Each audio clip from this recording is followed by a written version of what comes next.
Welcome to all 11th standard student in subject biology. The next topic is the nomenclature. याच्या आधी जो topics होता तो बघितला आपण units of classification. Then today's topic is the nomenclature. नॉमेनक्लेचरमध्ये बघा, any object that becomes known to the human intelligence must possesses a name.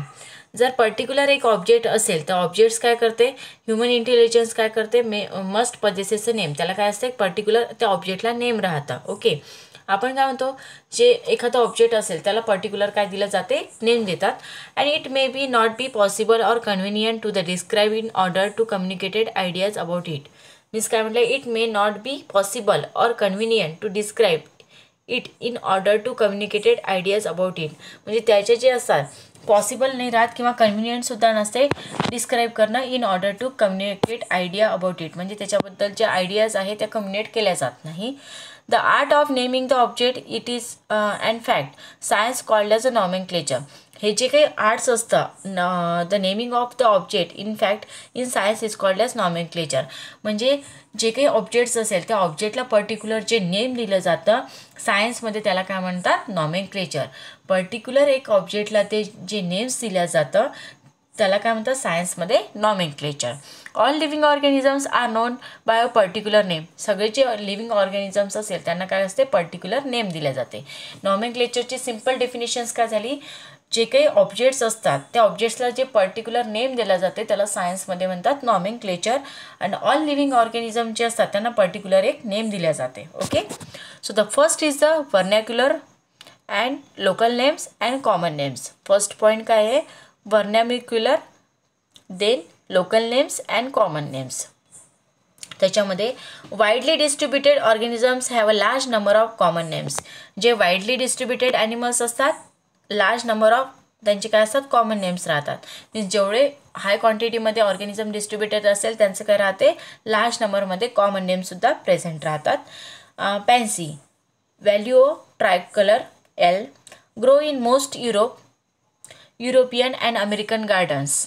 बघा, पॅन्सी जे आहे ते ग्रो होते in most of the Europe and America gardens. Has been 50 common English names in a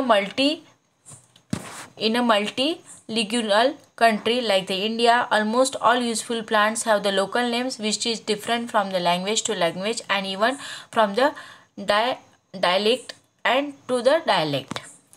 means sentence सांगते बघा. पहिले sentence काय, जेवढे हाय क्वांटिटीमध्ये डिस्ट्रीब्युटेड ऑर्गॅनिझम्स आहेत त्यांचे लार्ज नंबरमध्ये कॉमन नेम्स असतात. ओके, जे पॅन्सी आहे, पॅन्सी ग्रो होते मोस्ट युरोपमध्ये आणि अमेरिकनमध्ये सुद्धा गार्डन्समध्ये, युरोपियन आणि अमेरिकन गार्डन्समध्ये. 50 त्यांचे कॉमन इंग्लिश नेम्स आहे. अँड मल्टीलिग्युनल कंट्री जे असतात लाईक इंडिया आहे, ऑलमोस्ट ऑल युजफुल प्लांट्स जे असतात त्यांचं लोकल नेम्स राहते डिफरंट असतात. म्हणजे इंडियामध्ये पर्टिक्युलरली जे प्लांट्स असतात त्यांचे जे लोकल नेम्स आहेत ते काय राहते, डिफरंट असते language to language and even from the dialect to dialect. As in Ayurveda, mango is known by the over Mangifera indica L is known by over 50 different names, all the Sanskrit language.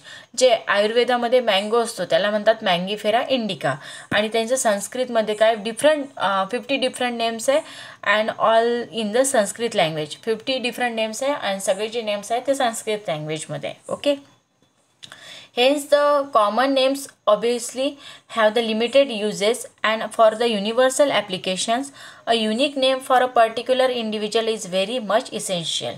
म्हणजे जे या ठिकाणी हेच common name जे असते ते obviously limited राहते, त्यांचं यूज करतात. But for the universal applications unique name जे राहते for the particular individuals very much essential. त्यांचं कॉमन नेम जे असते ते लिमिटेड यूज केले जाते, पण युनिक नेम जे असते पर्टिक्युलरली इंडिव्हिज्युअल्सला ते इसेन्शियल आहे. ठीक आहे. So in this lecture topic completed. In next lecture scientific names. Thank you.